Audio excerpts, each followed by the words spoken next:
Hello, I'm Dr. Craig Seifer, sports psychologist and certified mental performance consultant for the UR Medicine Fitness Science Program. Welcome back to Injury Recovery Mindset. To recap, we've been working on different elements of mindset training to help you return to performing at your full potential after your injury. So far, we've learned that anxiety, tension, and doubt are all a normal part of our return to performance.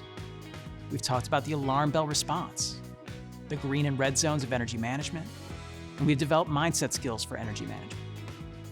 And in our last session, we focused on the ABCs of self-talk, what we need to be saying to ourselves to have a mindset focused on the present and on the process. Today, we're going to talk about imagery for relaxation and how that mindset skill can play an important role in getting you ready to be back on the field and to be at your best. We're going to use the power of our mind to manage stress, anxiety, and fear as you get ready to return to the field. One quote that I really love comes from Brenna Huckabee, a Team USA Paralympic snowboarder. Brenna utilizes imagery for both performance and for calming herself during times of stress. Anytime I feel my heart rate starting to go up, I reset. I go to my happy place, which is usually home. She thinks about what home means to her. Her family's there. She feels warm and comfortable.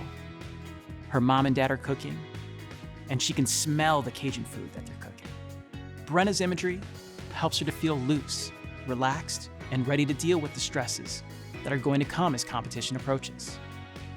Imagery is a mindset skill that is an important part of returning to competition after an injury, especially as a way to manage the emotional and physiological aspects of the amygdala or alarm bell response. Imagery is incredibly powerful as a mindset tool.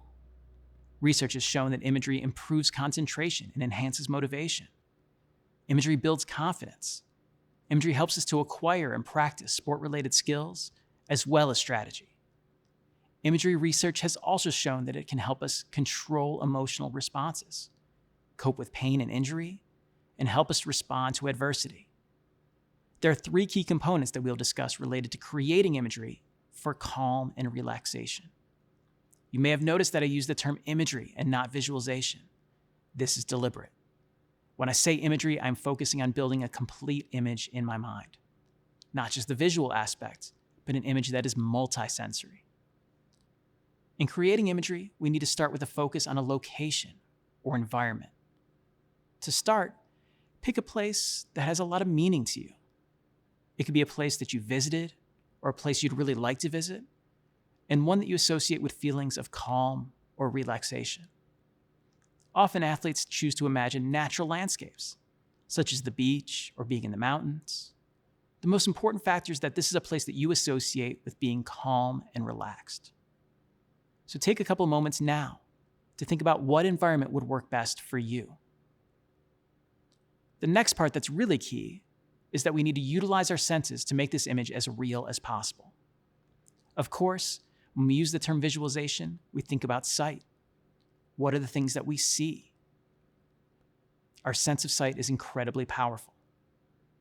But we have some other really powerful senses that we want to incorporate in this process of creating a relaxing imagery. What do we hear? What are the sounds that you associate with that place? What are the little sound details that will bring you to that place in your mind? Next, I want you to focus on your sense of touch. What do you feel? Does it feel warm there? Is it cool? What are you wearing in that situation? Is there a breeze or wind? Recalling your sense of touch is important, but our sense of feel is also kinesthetic. Feel includes movement. How are you moving in that image? Are you swimming? Are you climbing? Or are you just laying out and relaxing? Focus on the small details of the feel of that movement. Another important detail is the emotional feel of your imagery. What does it feel like to be completely relaxed? How does your body feel? What do your muscles feel like? What does it feel like to have a full sense of calm and relaxation? The next key detail is our sense of smell. It is important because certain smells can bring back memories in an instant. So if there are any smells you associate with your imagery, we want to incorporate those as well. If we can put all these pieces together, the sights, the sounds, the touch, the feel, and the smells, those sensory details are going to make this imagery as real as possible in your mind, and therefore incredibly effective in helping bring about a sense of calm and relaxation. An important point to discuss is control. We can have a strong need to do something right, to make sure we are doing this correctly. However, the reality is, for many of us, imagery is a brand new skill, and we're not going to be excellent at it to start. So we need to take an approach that's focused on development and growth. As we engage in imagery, your mind may drift, and that is normal. Instead of fighting back against those thoughts or feeling frustrated or guilty for having them, I want you to notice that thought and then let it go. Allow yourself to think about it in your mind and then let it go. Let it dissolve, let it fade away. Once we let that thought go, we can dial in or focus in on a single sense to bring us back to our imagery. What is the sensory detail that is fundamental to your imagery? Use that detail to pull your mind back to the image. In your injury recovery workbook, there's an imagery worksheet. I want you to take some time now to write down the details around the location or environment that you are choosing, and then beginning to flesh out some of the sensory details that you want to be sure to include. Next, you can write down your plan for control of your focus and getting your mind back to your imagery if or when you experience competing or distracting thoughts. So take some time right now and maybe pause this video if needed in order to develop your imagery for calm and relaxation. Environment, senses, control. Now we need to turn to our next steps, your kintsugi or golden repair goals. We need you to continue to build your awareness, including emotional and physical cues related to your alarm bell response.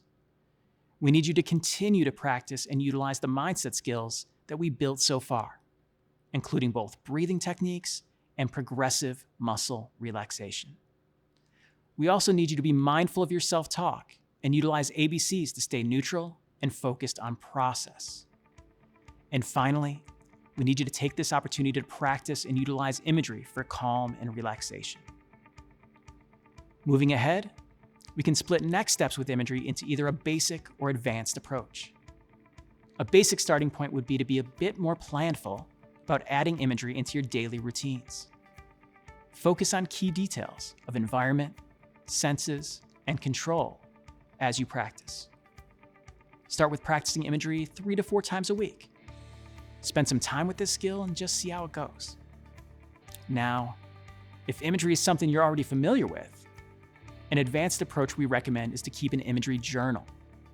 Each time you utilize imagery, use your journal to write down when, where, and how long you spent engaged in your imagery. Add in important details related to your experience, such as what worked or what about your experience was challenging.